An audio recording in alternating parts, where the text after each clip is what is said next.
It's always fun at budget time every year for people to talk about how the sky is falling and the world is ending. It's important to remember a few things. Number one, we still have the lowest property taxes of any major city in Canada on people's homes. Number two, the increases we're looking at right now come up to about $5 a month for the average home. Sure, can we cut that? Absolutely. Will it make a difference in most people's lives? No. Will it make a difference in the lives for people to lose those transit services or to lose other things that they rely on every day for that $5 a month? Yeah, probably.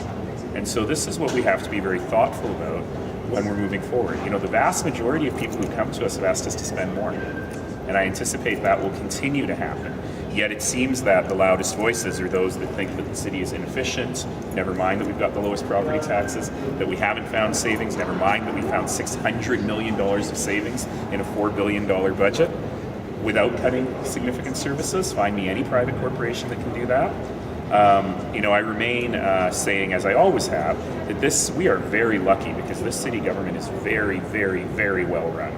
And we're going to continue to be very, very well run. There's some concern from existing communities about balancing funding to them and new communities. How do you kind of navigate it? This is an excellent point.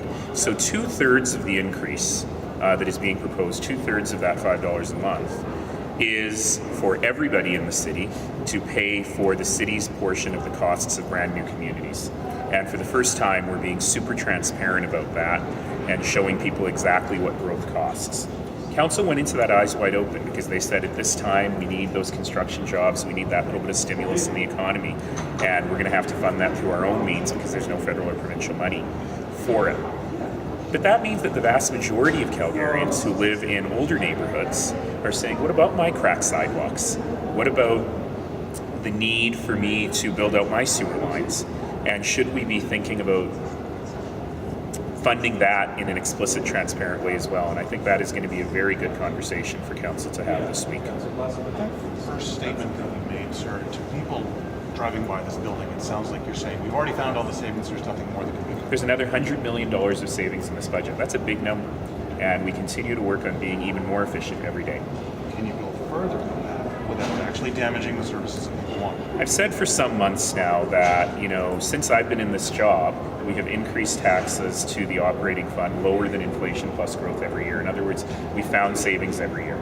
And we will continue to find savings. But at some point, it becomes more difficult because you found the easy stuff already. And I think we're at the beginning of that now. Is that the CFI percent savings?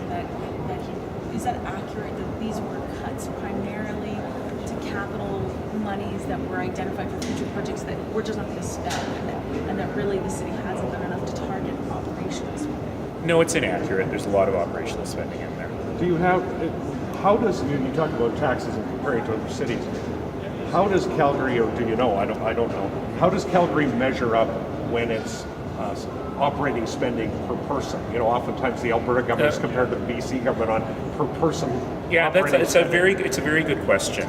Roughly in the middle, and the reason for that, of course, is because salaries for everyone in Alberta are higher, not just public sector workers.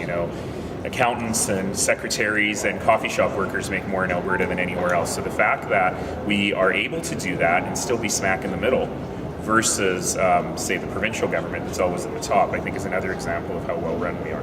How likely is it that 3, 4, 5 number will change as you deal with this tax shift issue? We've seen some scenarios play out. My preference, and we'll have to see where Council goes on this, my preference is to actually not deal with the tax shift, that's difficult to say, is to not deal with the tax shift stuff this week.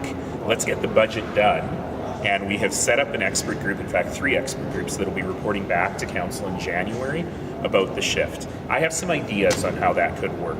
But what it means is that when we pass our budget, the tax rate in the budget might not be final until we have some ideas of how we deal with that downtown assessment problem is. It keeps coming up though, when it seems like Council wants to deal with this issue. I know they really want to, and frankly, if they do, that's okay. We'll deal with it at the end of the week. I sent them a note last night saying, let's get the budget done, and then we'll see what your appetite is to discuss the shift now, or we'll discuss it in 6 weeks.